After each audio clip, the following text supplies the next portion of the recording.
everyone. Two things. First, today's Ask Ann Anything is a hard pivot away from the topic of the rest of this fantastic episode.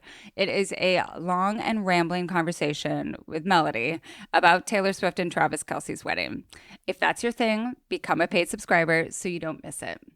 Second, we're getting back to our regular schedule of recordings. We have something like a dozen recordings scheduled between now and the end of August. I love that for us. And as always, we need your amazing questions for them. Here are just a few of the episodes we're working on. Quitting. Anything about quitting.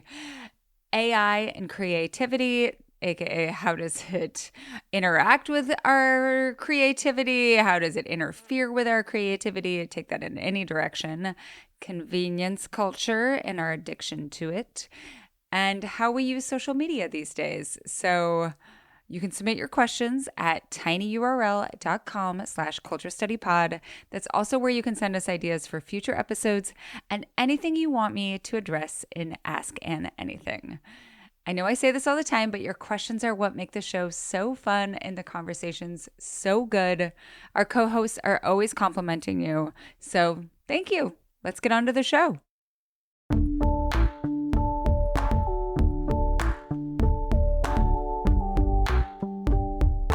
This is the Culture Study Podcast, and I'm Anne Helen Peterson. And I'm Becky Robison, the author of My Parents Are Dead, What Now? A Panic-Free Guide to the Practicalities of Death. I love how you say it, like, so chipper. Like that's kind of the brand. It's like a chipper. I figure like no one's going to read about this stuff or talk about it if we can't laugh about it at least a little bit. Oh my gosh. And it's morbid, but it's also like morbid stuff is also very funny. Anyone who's been through it knows that there are these moments that you're like, oh my fucking God, this is ridiculous. Like, you have to laugh. It's so surreal. There are just things where you're going to do something and it's going to seem like out of a movie. Like when we were moving my dad's ashes from one urn to another, I'm pretty sure we were like, I guess a red Solo cup will do. This is like the ideal moving utensil for this scenario.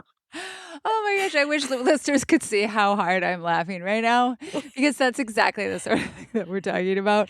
Tell me that I want to start just by having you tell me about your parents. Sure. So my mom was a therapist, which makes all of this kind of especially ironic that she wouldn't talk about any of this stuff, but she was a therapist. That was her job. And she was a great mom overall. You know, we had our clashes as people do, but overall, I really miss her, and we did not have an estranged relationship in any way, but she had her own problems and hers was alcohol. So she died in 2020 of liver disease. Not so fun. That was a very long, drawn-out death. Yeah. My dad, on the other hand, he was an architect. They both owned their own businesses, came from a very entrepreneurial household. Mm-hmm.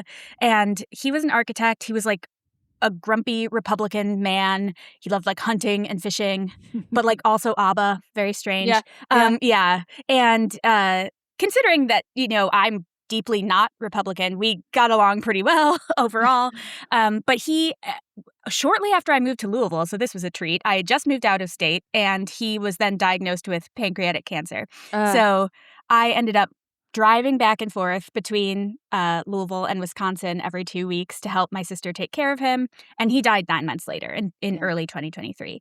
So it was a rough couple of years, to say the least.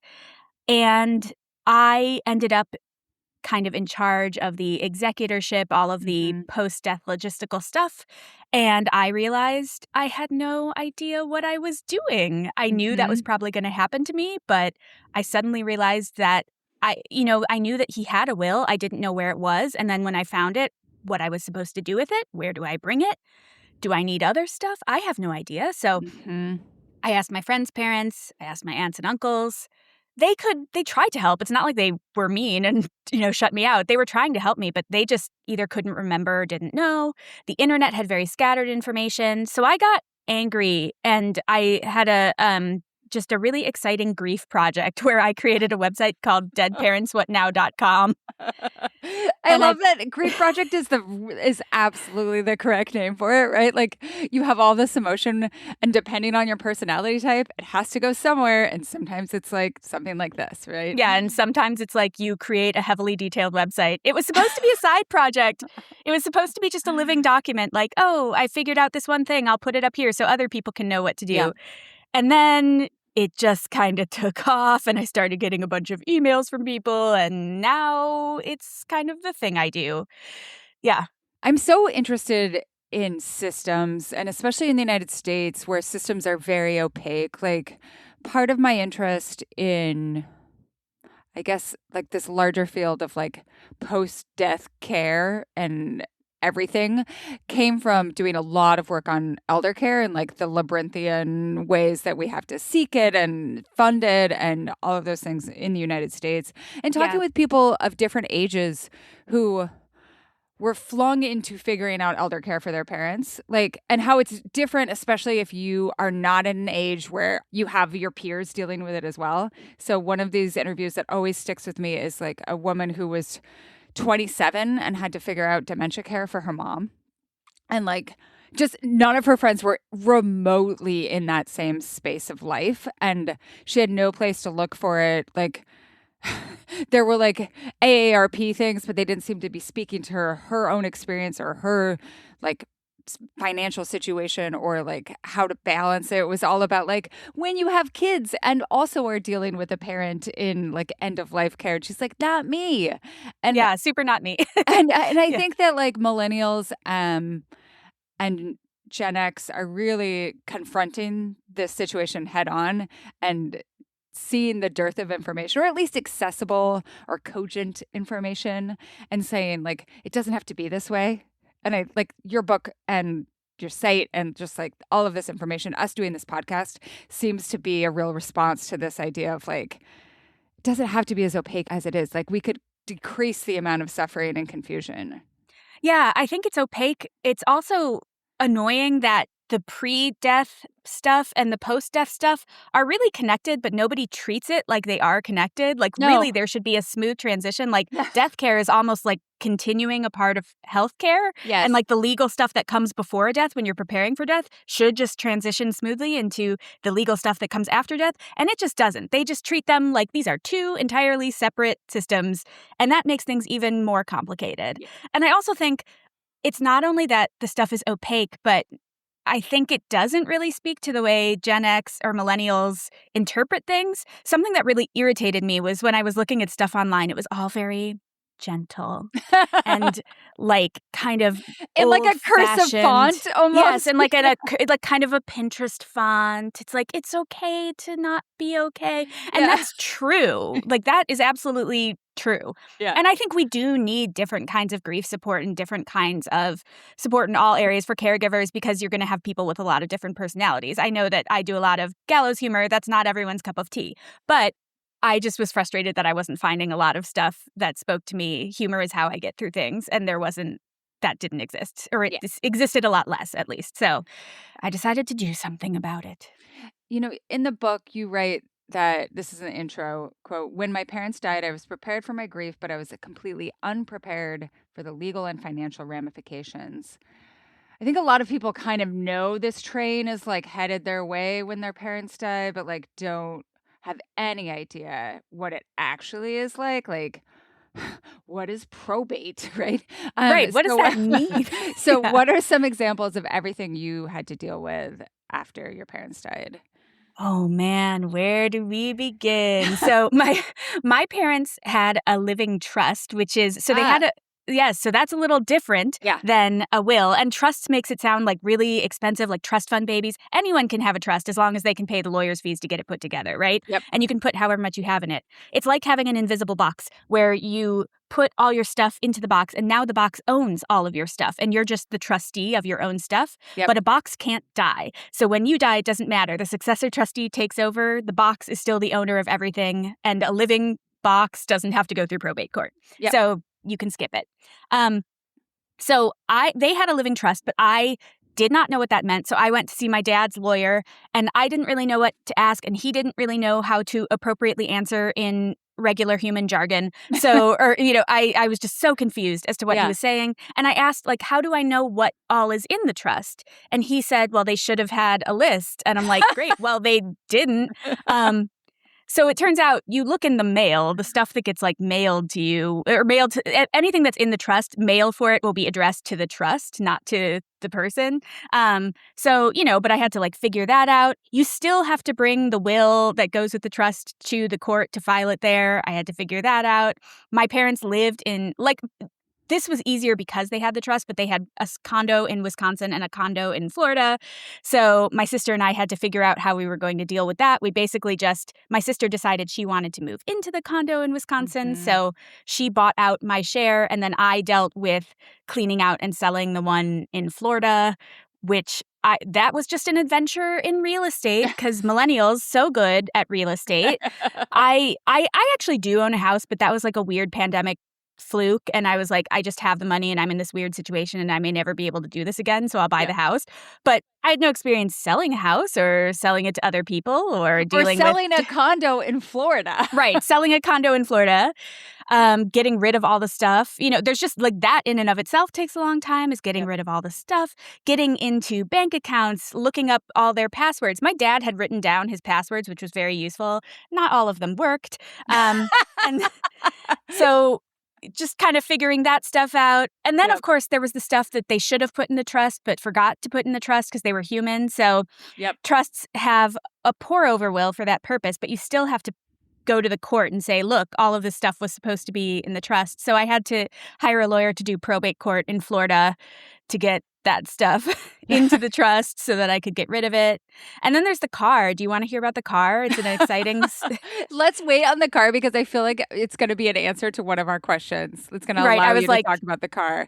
How long do you want me to talk about this? There's so much stuff that you have to do. And like while I'm doing a full-time job and while I'm grieving. So yes. No, and that's the other thing. There's this great TikTok that we'll include in the show notes about like, good morning, like on my way to go to the bank again to try to get them to like hand over the money that was in there, like, or to close the account. Like how many times, how much work, like how much actual daily work it is to handle accounts, close accounts, like convince the freaking like cell phone company to stop charging your dead parent, stuff like that. It's just negotiating with the credit card company to close down the cards. I cannot tell you how many times I filled out the same iteration of paperwork that I then have to get notarized, for different companies, or like there's just little things where the same company will have me fill out slightly different versions of forms for various things. It's obnoxious. And your parents had a living trust. Like they did the work and this is what you had to do.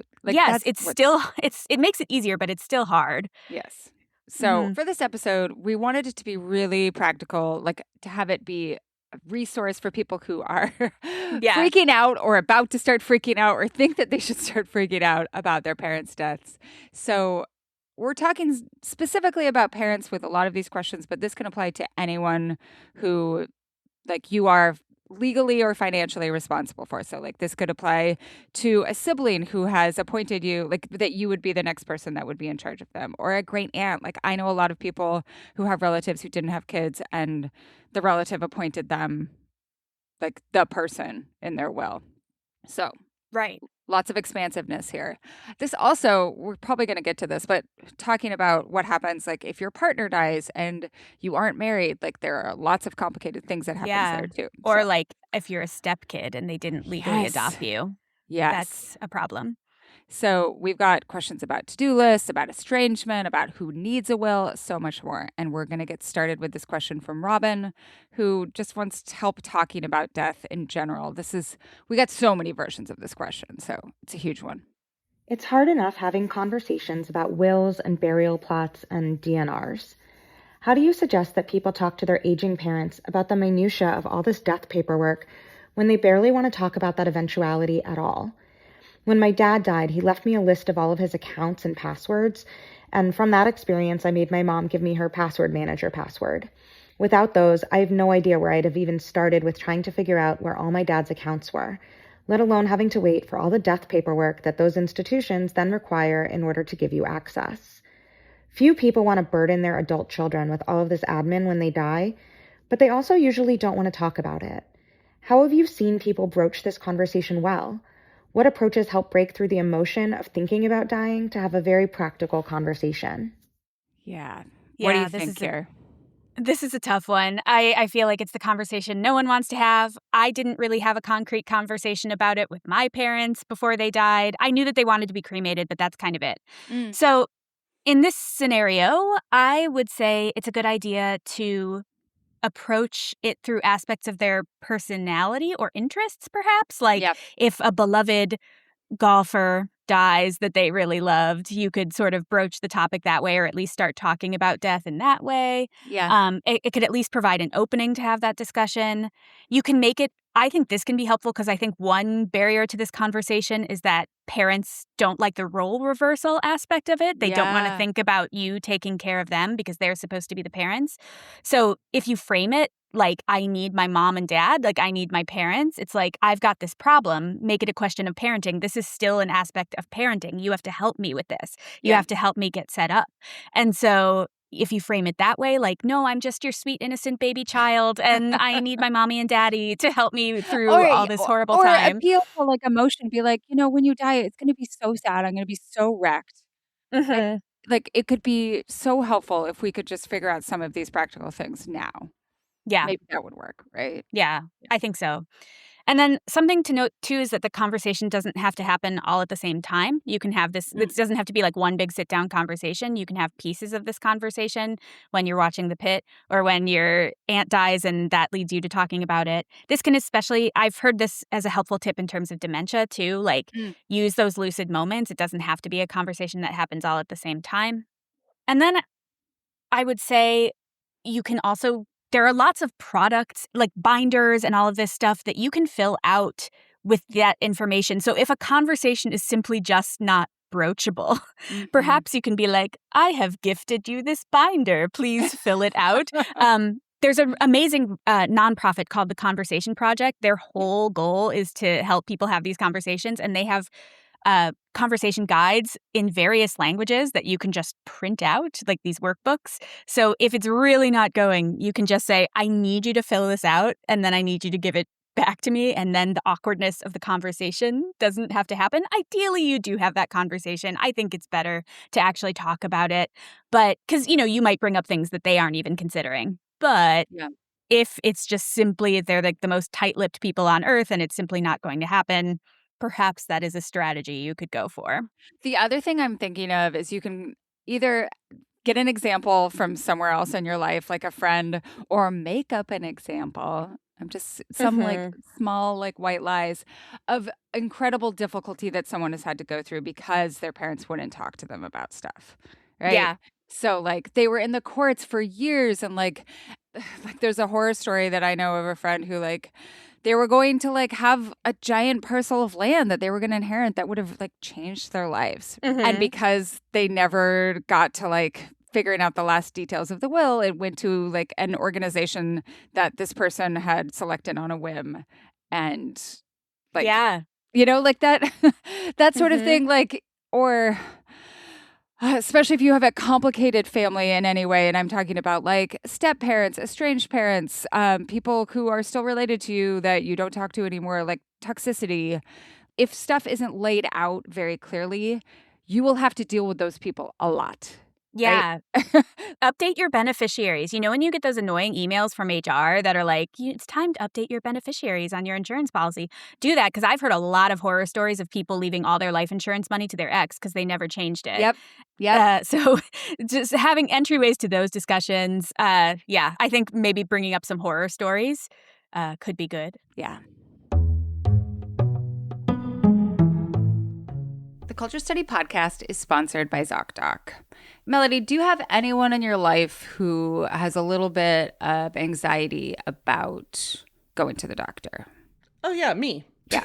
And I think that oftentimes part part of like maybe they get over that feeling of like going to the doctor, the dentist. They're like, I'm going to do it. Like they make this like resolution. There are people in my life who do this, whether it's for the new year or for a new month or like coming back from vacation. Like, I'm going to do this. And then they were like, but I don't know, like I don't have a provider and I have to find the provider. And then I'm going to have to call them and I'm going to have to try to make an appointment. And it's going to be so long from now. And like, I don't know if they take my insurance. Like there are just all of these friction points that make it so much more difficult for someone with any sort of existing anxiety about the actual appointment to get to that point. You know what is a great shortcut in those situations? Tell me. ZocDoc. ZocDoc gets rid of all of that friction.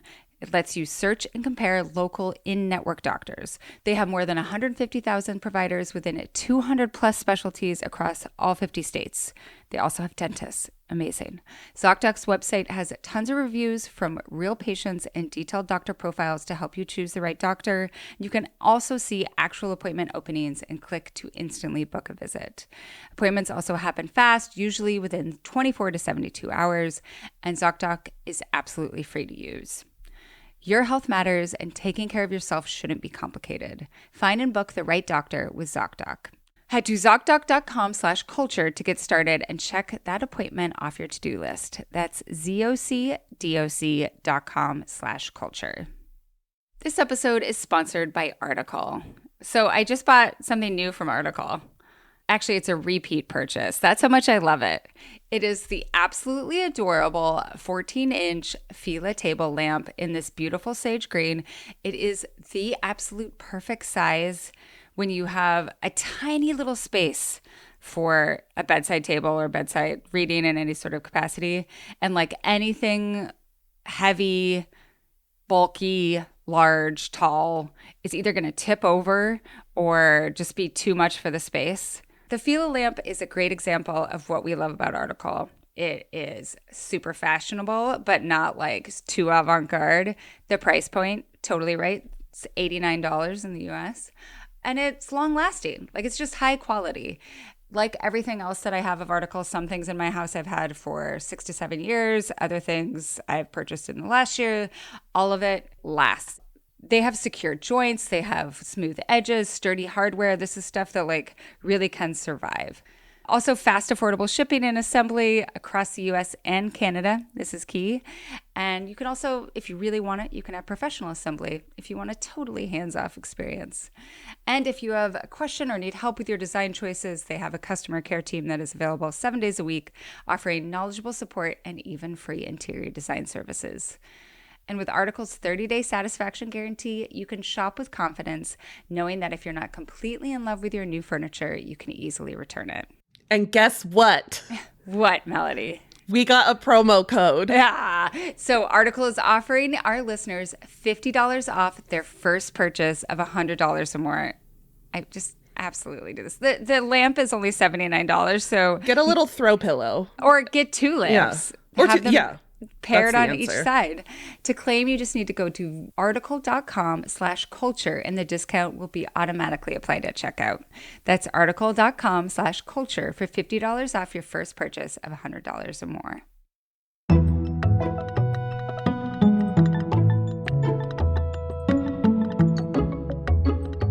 Okay, our next question is from Christina, and it's about getting ready for the inevitable. Is there a to-do list we should follow to help our elderly parents conduct estate planning and other end-of-life planning necessities? My sibling and I are dealing with rapidly declining health and a recent dementia diagnosis. And suddenly, over the last few weeks, it seems like all I can think about is how to plan to sell a house, whether someone with dementia is still competent to update legal documents, how to work with a parent to make a decision between leaving money in trust for their spouse's care and leaving it to the spouse outright, etc.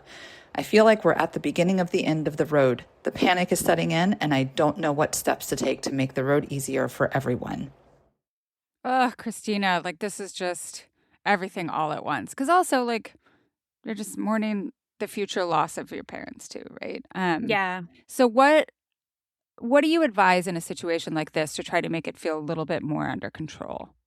So first of all, you asked about to-do lists, or Christina asked about to-do Yeah. lists. There are, fortunately, lots of to-do lists out there. I mentioned the Conversation Project. There's a cutesy little to-die list on my website and in my book of questions to ask. But if you Google it, there are so many lists like this out here. And another thing you can do is look for dementia-specific resources. A lot of organizations like the Alzheimer's Association have not only resources on their website for this stuff, but they often have like hotlines you can call to ask specific questions. So that can be something to help as well in the case of dementia.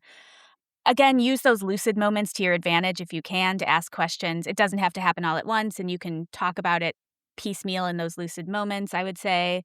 It's tricky about when people with dementia can sign legal documents because it kind of depends on the state. And just to be clear, I am not a lawyer, nor am I an accountant, but I did a lot of research for my book. But I would suggest maybe if you can manage it, talking in advance to an elder care attorney in the state where your parents live, just to get some clarification on what the laws and regulations are there in that regard. And obviously, if you could, like, it's not like you have to go behind your parents' back to do this. If they're willing to have that conversation, you can all go together and talk about that stuff. I think just because someone has dementia, you don't have to treat them like a baby necessarily. You can sort of bring them into these conversations when they're lucid enough to realize what's going on, or, it can be a family discussion. It doesn't just have to be you. The other thing that this is something that I just started thinking about in terms of like, do you create a trust?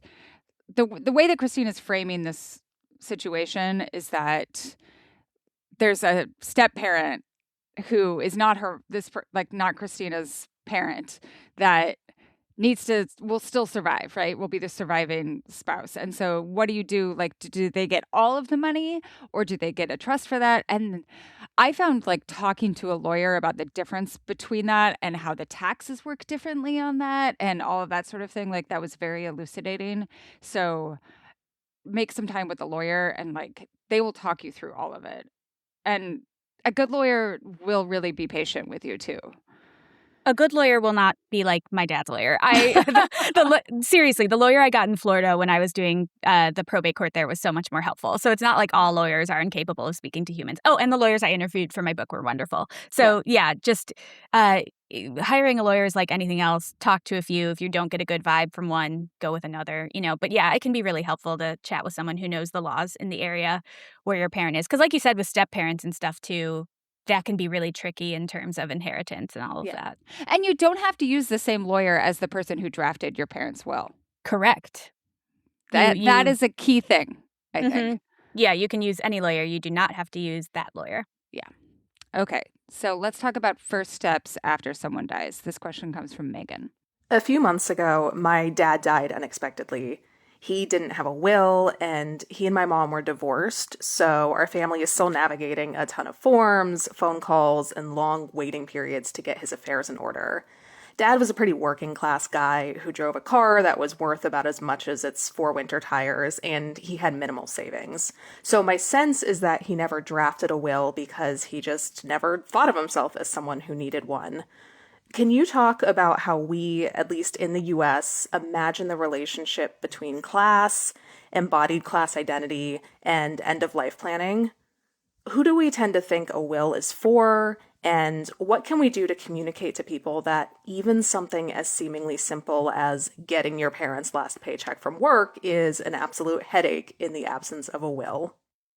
Megan, I have so many thoughts about this. Sorry, I didn't mean to cut you off, Anne. No, I was just going to say that this is like such a culture study question, and I love it. Like, it's so good, and we absolutely need to talk about this. So please go. Yeah, so something that really frustrates me, or that a conclusion I came to when I was going through all of this research, is that probate court isn't really to help you or to like make sure that the right person gets the right stuff. It's really just to help the state keep track of chain of title. So who owns what when. An ideal, like a real good court situation would be like after someone dies, there's some sort of concierge who comes to you and helps you with all of that stuff. But that's not what it's for. No. So it is about capitalism. It is about just the state making sure that because of course, if they can't find any heirs, the state gets all of that money and property. So I find that very frustrating.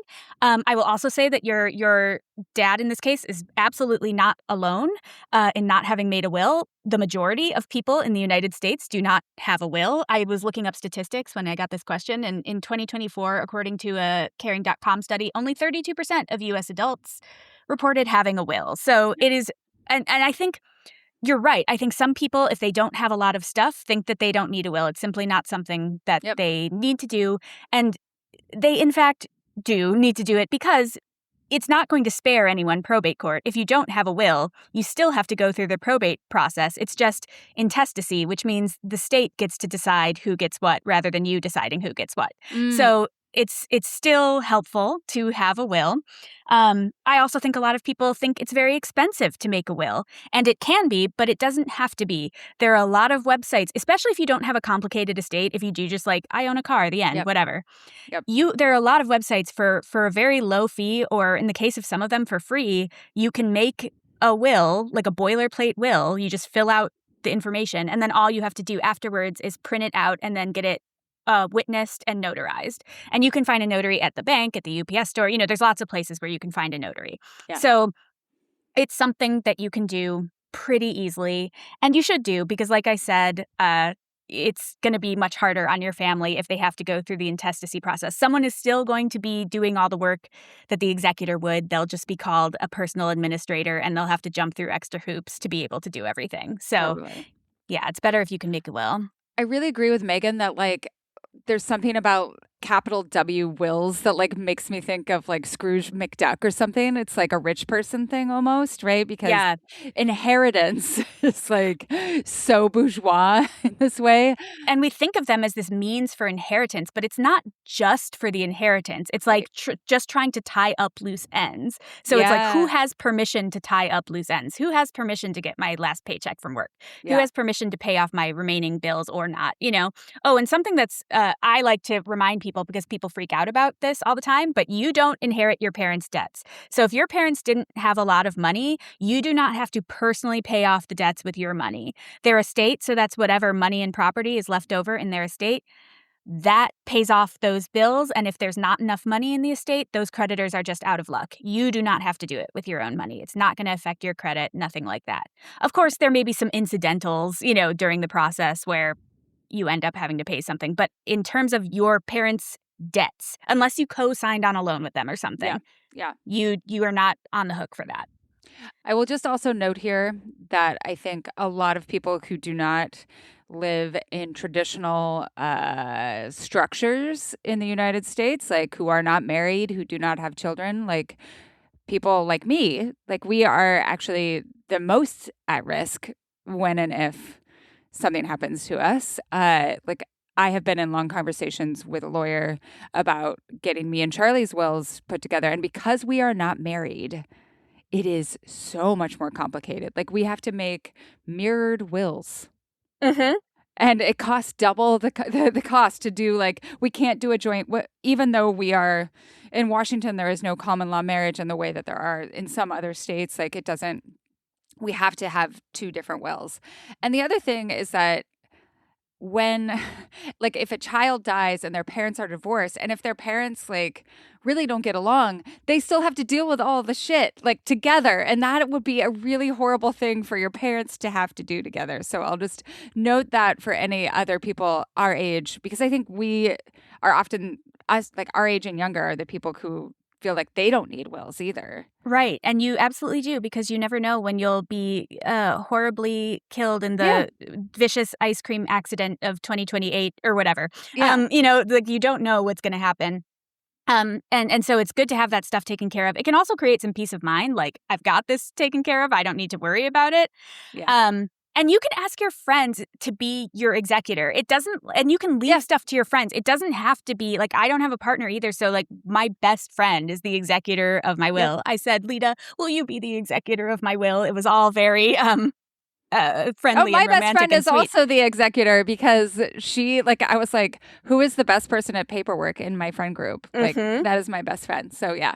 Yeah, that's who you want to go with. And I guess something else worth talking about is there is this thing called small estate affidavits or summary probate, if the person who dies really doesn't have a lot of money, you can usually file some sort of form with the probate court to say, this amount of estate, like this estate is so small that it's not even worth your time. Yeah. And you can then just handle it almost the way you would with the trust. Like they'll just be like, sure, you take it, you know? Right. But a lot of people don't know that even exists. And the limit is different for every state. And so it's sometimes you still end up with a lawyer just to either help you fill out the paperwork or to even know that such a limit exists. Yeah. Melody, quick aside, do you feel like we've defined probate well? No. Please do. Probate court, probate, the word, if we want to get real nerdy about this, the word probate, the etymology of it is to prove. It's like to prove a will.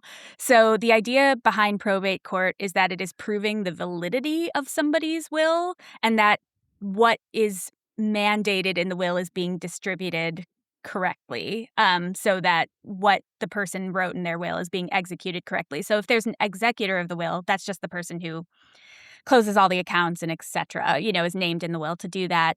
The court supervises that and makes sure everything is going the way it should. I'm trying to think what else. Okay, I have an example. So, there's someone I know who died, and this is the person who still had it in their will to give all of the money to a large charitable foundation. But you got to sell all the stuff. You got to sell the business. You got to sell the land. You got to sell the cars. You got to do all that stuff. And so in this case, the probate court appointed someone who is almost like given a salary, almost like they're paid money from the estate. From the estate to do all the work of selling the stuff so that it can then eventually pass to this other place. But like you said earlier, probate court is they're kind of like HR. Probate is not your friend. It's no one's friend.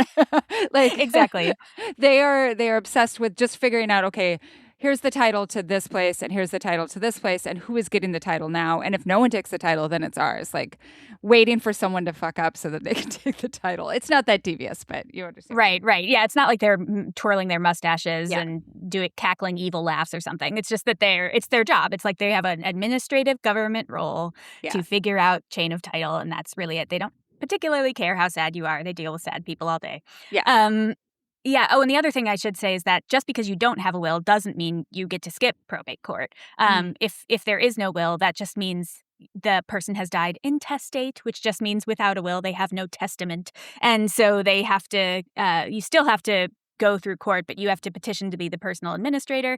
And then you just get to do everything an executor got to do. And if nobody petitions to be the personal administrator, the court will find someone to do it and they'll appoint you. Wow.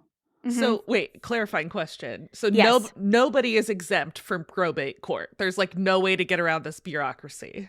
Well, there are mostly, but there are some ways to get around probate court. One of them is having a living trust. We talked about that.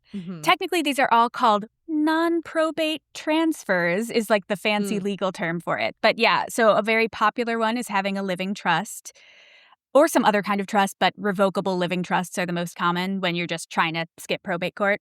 That's what I'm going to do, is I'm going to create a living trust, which is part of the reason it's more expensive. Yeah, it is, because you have to sit down more with the lawyer and you have to transfer everything over. Yeah. Life insurance policies, if the money that comes from a life insurance policy, as the benefit doesn't have to go through probate court. There's also things called pay-on-death bank accounts. And if you set up a pay-on-death bank account and you name, it's kind of almost like a life insurance policy, but for a bank account, it's just whoever's named as the beneficiary just gets that money automatically. It doesn't have to go through probate court. Really good way to pay for funerals. If you're worried about paying your funeral, set up a pay-on-death bank account and have the money in there, and then it just goes to someone. So there are some ways to get around probate court. Those are probably the three most common ways to get around probate court. But yeah, if you don't set up anything, they're not getting out of probate court. If you don't have a lot of stuff, too bad. They still have to file a small estate affidavit. It's still coming for you. Yeah.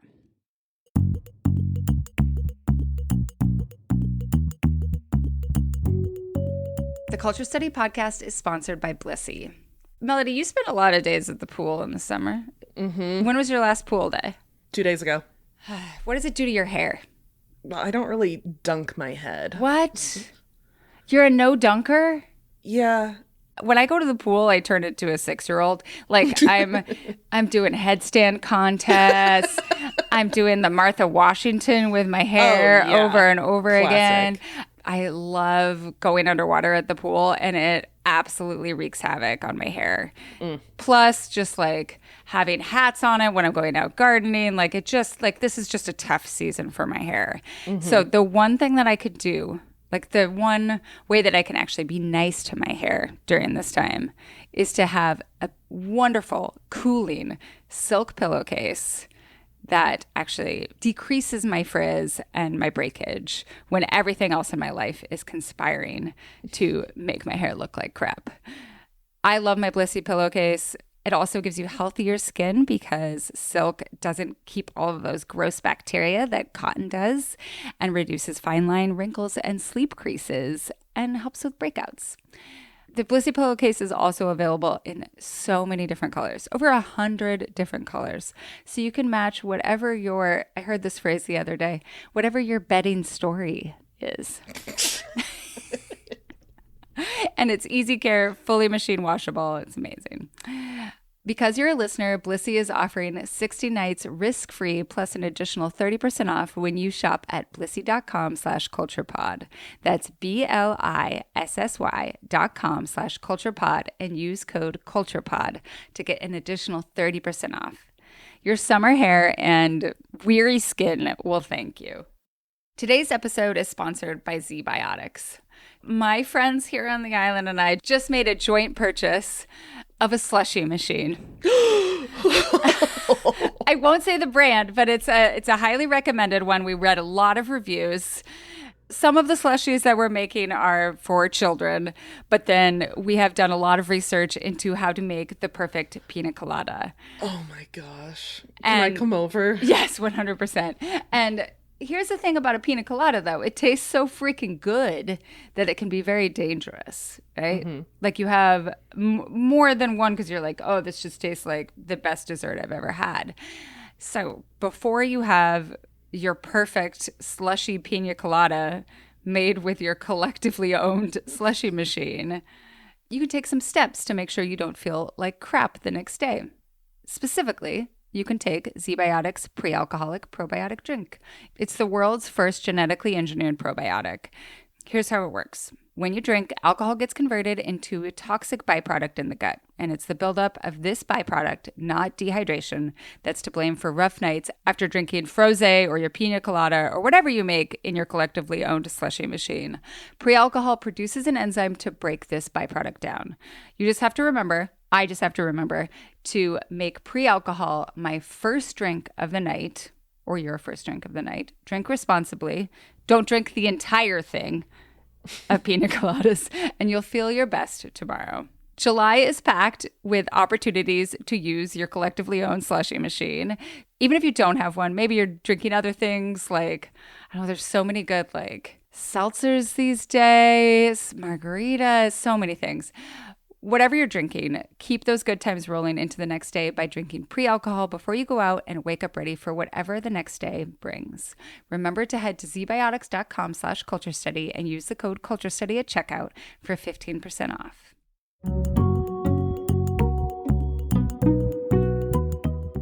Next question comes from Sarah. What are the first, let's say, 3 things, the most important pieces of paperworky shit to take on? Like, how do you prioritize when you are griefy and overwhelmed so you don't completely mess everything up? And a related question is, what should I make sure I know from a loved one before they die that would drastically have me thanking myself for having asked? Okay, I love this. This is like preparing for future self. What would you tell Sarah? I love the term paperworky shit, first of all. That is what it feels like, paperworky shit. So I was a little... I think she's talking about what 3 paperwork things would you tackle after someone dies. But just in case, since I'm here, I will say before someone dies, you want to do a power of attorney, an advance healthcare directive, and a will. Those are the 3 big ones. People think you need a lawyer for all of them. You don't, just for the will, or unless you make it online. But for advanced healthcare directive and a power of attorney, you can find those forms on the internet and fill them out. And you usually just need witnesses or a notary. It kind of depends on the state. But that's something you can easily do without a lawyer present. The will gets a little more complicated, but I think people tend to worry about that stuff. No, those parts are easy if thinking about your own mortality is easy. But and then also something that's worth noting is that the power of attorney and the advanced healthcare directive stop working the second you die. Those are for like, I am alive but incapacitated. Those are what those are for. That's what the will, like the last will and testament is for, because once you die, that takes over. Again, why are all these systems so separate? But they are. If, however, Sarah is talking about paperwork stuff you want to handle after someone dies, the first thing I'll say is that you can't do any of it right away because the first thing you need is the death certificate. How do you get death certificates? You get them through the funeral home. So when you are dealing with the funeral home, you will give the funeral home a lot of information about your dead loved one. They will then take that information and file for the death certificates. And oftentimes they'll like offer in their packages, like this package comes with 5 death certificates. It's so awkward. You are going to need so many death certificates because every single company, including like the cell phone company or whatever, is going to want a death certificate, and most of them won't give them back to you because they're jerks. And they're expensive. You have to pay for them. So that's why they can cost anywhere from like $6 to like $25. It just depends on where you're living. But yeah, you usually get them through the funeral home. Make sure you're putting the right information on there because like I said, my parents had a condo in Wisconsin and a condo in Florida. My dad had died up in Wisconsin, so I put that address, but his legal address was in Florida, so I had to pay to get them all redone. Don't do what I did. Make sure you just focus through all that grief as if you can really think and put the correct address on there. So fun. But once you get the death certificates can take like honestly weeks to come. Really? So I would say, it took like 2 weeks for my dad, sometimes it's faster, sometimes it's slower, depending on the bureaucracy of your state. So I would say take that time to just grieve and do that stuff, maybe plan a funeral. But once you get the death certificates, I would say the top 3 things are the bank is a big one. You got to get their access to their money to pay off whatever bills and et cetera they had. So you will need that death certificate. You might need letters of administration from a court. It kind of depends. So the big 3, maybe I should go in order. Probate court. So you bring the death certificate to the probate court to say, this person has officially died and I either have a will or I don't, and get that process started. Also, any life insurance, because you're probably at this point dropping a lot of your own money to plan for a funeral. So if there is life insurance, I would file that claim. So it sounds so gross, like, oh, get your money. But like, you're going to need that money to cover your expenses up front. So if there is a life insurance policy, I would do that. And then the bank is the other one. Those are probably the top 3 I would start with. And if there's any one thing you should ask your parents, that's hard because there are like a million things you should ask them. But I would say ask if they can for a list of assets and how much they're worth, because A, you're going to need to compile that for the probate process. They're going to ask you for a list of assets and how much they're worth. But also there may be some assets on there that surprise you because like my parents, they had a building that my dad had designed where both their businesses operated out of, but they had sold their businesses. So I had assumed they had sold the building and they hadn't. So there was like extra building when I was trying to deal with all this stuff. But luckily I knew who they were selling it to and they were in the process of selling it, so it was fine. But it was just like, whoops, whole extra property. The other thing that I would add here, and this is like my personal nightmare scenario, is that like see if you can get them before they die to do a 1Password situation. This is good for many reasons because of digital fraud, because of like all sorts of things. But to have a 1Pass and then you have the password to the 1Password, like that's going to give you access to retirement accounts. It's going to give you access to their emails so you can see when like weird bills come in. That's going to allow you to look at the bank statement. Like I've just heard from so many people who think that they have like canceled all of the things and then they're like, and yet still I am getting charged this like random bill from this random thing that my parents signed up for, like and it was an annual subscription, so I didn't realize from the credit card statement that it was an ever renewing annual thing, and then like it overdrafted the account or blah blah blah, right? Like, Yeah, get all those things. that would Get be them- hugely helpful. Like, my parents were so technophobic. I don't know if I ever could have gotten them to do that, but like, if you can get them to do that. That would be Shout so out much to easier. my mom who has done this and has told me exactly where the 1Password is and like all of those things. So Yes, we love parents who embrace technology. Thank you. technology, and has done like supreme planning because she doesn't want to create this extra labor for us. So again, Yeah, it's an act thank of you, love. Mom. Sorry, I have a clarifying question. Are there time constraints around all of this? Like, are there deadlines for when you have to go to probate court, or can you like take your time while you're grieving? Not it's squicky. There's not like a concrete time. I would say probably within a month go to the probate court, because again, you can't go to the probate court until you get the death certificates. Yeah. So don't even worry about it until then. But I would say after you get the death certificates, that should give you time to locate whether or not there is a will also. Mm-hmm. And then once you know whether or not there is or is not a will, you can head over to the probate court. When I talked to the estate attorneys for my book, they said about a month sounded right. But then in terms of how long it can take, kind of depends on the complexity of the estate and how quickly you can do things while also parenting or doing a full-time job or all of the above. It really kind of depends. So there are a couple things like loose ends that my dad died in 2023. There are a couple things that I am still trying to tie up just because they're especially irritating and because I didn't have the time to do them before. So are there penalties? Like, what if you don't go to probate court? Like, what happens? That's such a great question. I don't know. I think it's technically illegal, but I've never heard of anyone being like, I think it would be fraud. Your parent died and you didn't go to court. Like, maybe just the state just takes all the shit. Yeah, I think the state could eventually just take all the stuff. Or, of course, if you were like using their resources without permission, they could charge you with fraud, But ultimately, I've never heard of anyone being like, and they were arrested for not going to probate court fast enough. Right. Next question is from Lauren, and it's about how all of this works with parents that you are personally estranged from. I would love to hear about the specific scenario of estranged parents dying. I'm estranged from my father for good reasons, and I dread the paperwork nightmare that will come with his death. Although getting any inheritance would be a welcome gift, what things can or should I do to help prepare for the special circumstance of having an estranged, difficult parent die? What responsibilities fall to children? What will the state take on, if anything? I know he has a will, but we haven't spoken in over a decade about it. What can I do to make my life easier when he inevitably dies? This is such an important question. I'm so glad we have this. That's why I chose it. So yeah, and that sucks. It's a tough one, and it's something that happens to so many people. The state's not going to take on anything, first of all. Like the state's job is not to make your life easier. So the state, unfortunately, is not going to take on anything.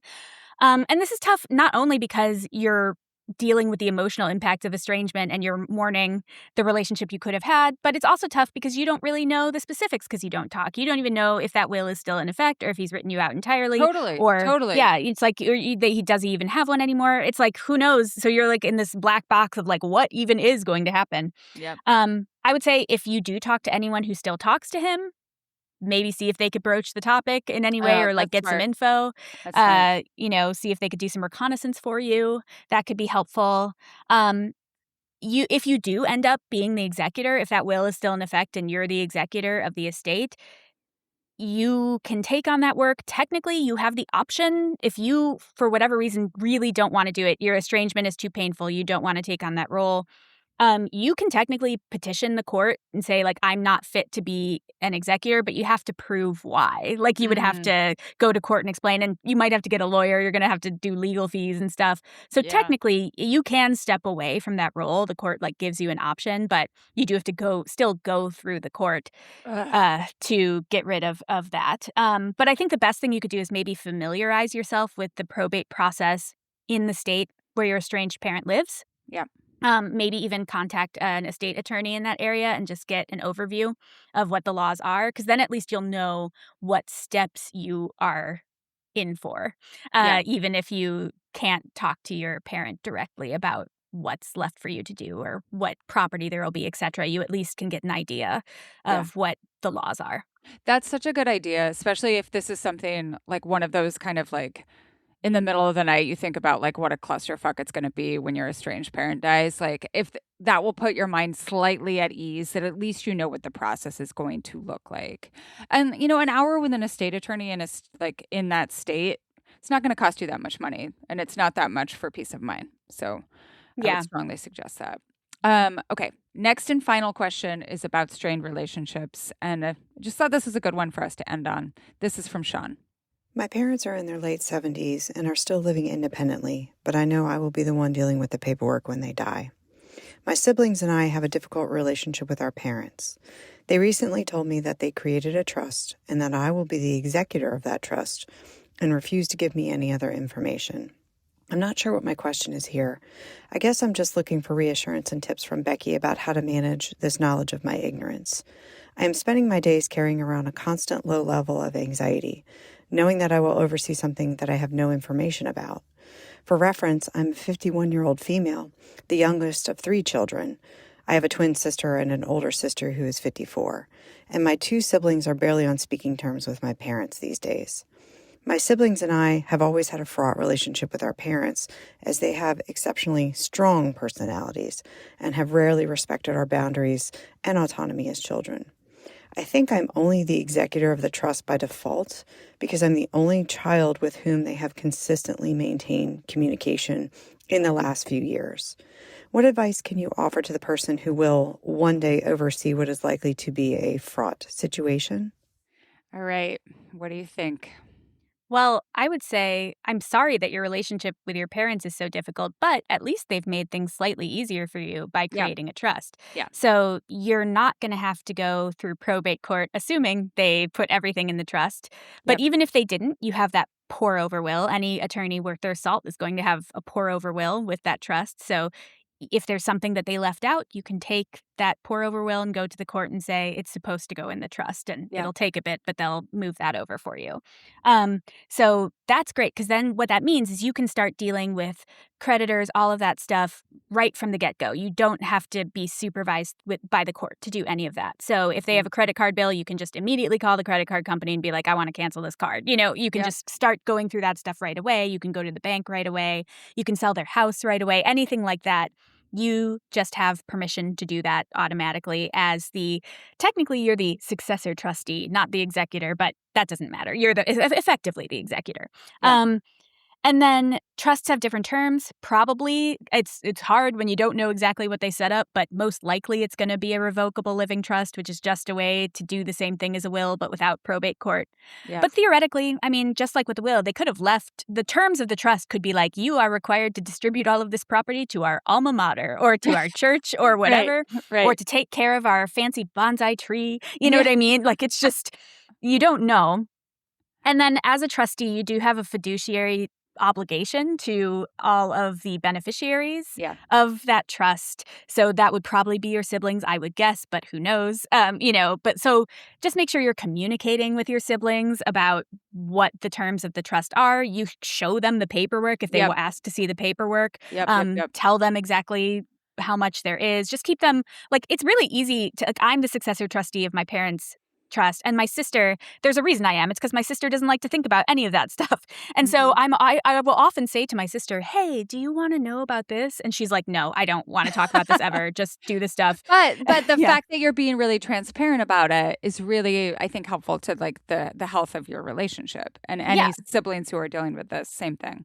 Yeah, I feel really lucky that I did not have estranged relationship issues in any regard, or like difficult family members. My sister and I, we squabble sometimes, but we knew we were going to split it 50-50. It's fine. I tried to get rid of my parents' stuff to like their siblings. I was like, surely you want these sentimental pieces. And they're like, no, we're old. We don't want any more stuff. And I'm like, you're not helping me get rid of this stuff. You need to take it. We have a whole other episode that's all about like what to do with all of your parents' stuff. So, it's so it'll be obnoxious. such a great paired episode with this. But I do think like being transparent also this sounds like a classic like scenario where the parents aren't saying anything about the like details of the trust, in part because they don't want to cause like they want any drama that it causes to be none of their business, which is like so rude. But hopefully it's something very simple, like a three-way split or something like that. Yeah. But also, like, one nice thing about this is that, like, what is legally in the trust, the executor is bound to execute that. Right. Like, they can't be like, no, I changed my mind. Actually, like, we should do this instead. Yeah. No, it's like the terms of the trust, you have to follow the terms of the trust. You can't just be like, oh, they left it all to their bonsai tree. I say no. No, you can't do that. You have to follow what the trust says. Yeah. I'm trying to think, is there anything else? Like, have you heard from people who have, like, used some of the advice from your site or from the book, like, anything that's made people feel like they're less alone? Like, I want to give us a little hope at the end of this episode that, like, this is survivable, I guess. Yeah, it is survivable. You are going to figure it out because you have to. Yeah. I would say, first of all, I tend to tell people that they don't inherit their parents' debts because that seems to take a large weight off their mind. They don't have to worry about that. And I think that's, not something that's clear. So it's helpful to make that clear. Yeah. And then I would also say, you are more important than the probate process. Like, your life is more important than figuring this stuff out. So don't feel bad if you take breaks to do things. Like, if you want to hang out with your friends instead of go through the bills that night, you should prioritize that because your current living existence is more important than what your dead parents wanted. So just take the time to, like, keep in touch with your friends. Don't isolate yourself. Ask for help if you need it. Like, a lot of people have difficulty, I think, because especially people our age haven't gone through it a lot. So if you're talking to your friends, I have nice friends, so they will help me with things.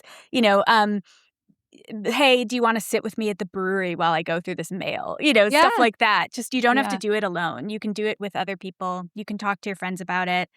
It is survivable. You can learn this stuff. I don't think of myself as particularly like, ooh, financial wonderkind. You know what I mean? I have an English degree, but like, but I did learn it. It's possible to figure it out.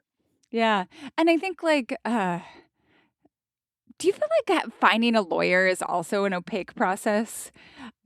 Because I found one for me that this is actually, like, so serendipitous. I asked my financial advisor, like, is there a lawyer that you recommend? Because I just didn't know how to, like, you Google lawyer, right? And you're like, yes.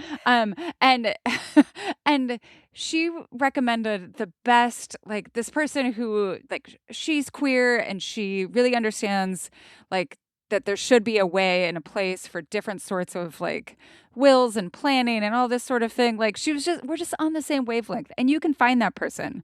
Yeah. It might be kind of hard, but you can find that person who can help you grapple with all of this stuff. I was terrified to get a lawyer because I think we put lawyers on a pedestal in our society. They're like, oh, they had to take the bar. They're the smartest people. And after talking to many, I'm not sure that's always true. But, like, but they're like normal people with normal jobs. And you find one the same way you find any other thing, which is either by Googling it and looking at reviews, or asking your friends for recommendations, or asking your financial advisor or your bank or whoever for a recommendation. Your state bar association, usually on their website, will have, like, a list where you can filter by, what's the word I'm looking for? By Specialty? focus. Specialty, yeah. So you can filter for estate attorneys or elder law attorneys. You find it the same way you find your hair salon, ultimately, But so it's not that intimidating, and talking to a lawyer is not that intimidating in the end, but it might feel that way. And if you have a lawyer friend who does not do this type of law, which, like, I have, like, many lawyer friends who don't do this type of law at all, but they know people who do, that they like as people and think would be nice. So you can always go that direction as well. Yeah, absolutely. Melody, is there anything else that is still on your mind about, like, any of this? I just want to, like, answer all questions. No, I feel like I know 100% more than I did at the outset. Especially what probate is. I know a lot more too. And even though I have been talking to a lawyer about my own will, and also, like, know a lot about my mom's will because she's so on top of stuff, like, I still, like, I feel like I understand the probate process a lot more. So thank you so much. This is, like, the perfect service episode. I really love it. Wonderful. Thank you for having me. I'm so excited to be here, and I'm so excited I can clarify some of this stuff for people so that they don't have to figure it out the hard way like I did. I'd rather just tell you about it so you can do it more easily. Where can people find you on the internet if they want to find more of your stuff? Yes, I am at deadparentswhatnow.com. Very easy to remember. I write a weekly newsletter called The Columbarium, which is about the history of death and dying and practical advice related to that, and also jokes, because that's what I do. And you can get to that from my website if you want to sign up. It's free. I also am on lots of different social media at Dead Parents What Now. And the book is out wherever you buy books. My Parents Are Dead What Now? A Panic-Free Guide to the Practicalities of Death. Amazing. It's on my coffee table right now, just so that people like walking in will be like, oh, interesting. Ooh, what's this? So like your parents aren't dead. but I do like it's a good conversation starter. So Absolutely. Yeah. Thanks for listening to the Culture Study Podcast. So today, paid subscribers got a bonus conversation between Melody and me about what else? Taylor Swift and Travis Kelce's wedding. We talked for like a half an hour. It's essentially a bonus episode. So if you want to support the show and be sure to always get that bonus content, head to patreon.com/culturestudy. It's $5 a month or $50 a year, and you'll get ad-free episodes, an exclusive advice time segment, and weekly discussion threads for each episode. Be sure to follow the show wherever you get your podcasts, because we have so many great episodes in the works, and I promise you don't want to miss any of them.